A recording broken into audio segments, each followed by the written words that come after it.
જે શંકરાચાર્ય હંમેશા સરકાર સામે સવાલો ઉઠાવીને ચર્ચામાં રહે છે, જેમના નિવેદનોથી અવારનવાર વિરોધનો વંટોળ ઉભો થાય છે, એ જ સ્વામી અવિમુક્તેશ્વરાનંદને સરકાર સામે પડવું ભારે પડ્યું છે।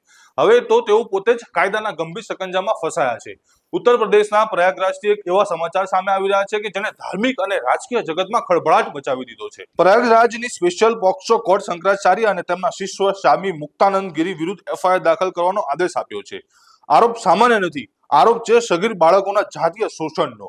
શાકુંભરી પીઠાધીશ્વર આશુતોષ બ્રહ્મચારીએ કોર્ટમાં પુરાવા તરીકે એક સીડી રજૂ કરી છે અને પીડિત સગીરાઓને વિડીયોગ્રાફી સાથેના નિવેદનો પણ નોંધવામાં આવ્યા છે। વિદ્યા મઠમાં જે બનતું હતું તે હવે ન્યાયની એરણે ચડ્યું છે। નોંધવા જેવી વાત તો એ છે કે સ્વામી અવિમુક્તેશ્વરાનંદ અવારનવાર સરકારની નીતિઓ પર આકરા પ્રહારો કરતા હોય છે। રામ મંદિરના મુદ્દે હોય કે અન્ય ધાર્મિક વિવાદો, તેઓ હંમેશા સરકાર સામે મોરચો માંડતા દેખાય છે। પરંતુ આ વખતે મામલો રાજકીય નથી પણ માનવીય અને કાયદાકીય છે।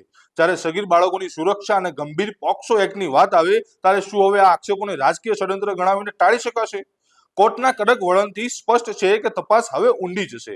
આશુતોષ બ્રહ્મચારીને આને ન્યાયની જીત ગણાવી છે અને સત્ય ઉજાગર કરવા માટે પ્રયાગરાજની વારાણસી સુધીની પેદયાત્રા કરવાની જાહેરાત કરી છે। શું આ શંકરાચાર્યની મુશ્કેલીઓનો અંત છે કે શરૂઆત? કાયદો પોતાની રીતે કામ કરશે, પણ આ ઘટનાએ સમાજને ચોંકાવી દીધા છે। તમને શું લાગે છે, આની પાછળનું સત્ય શું હશે?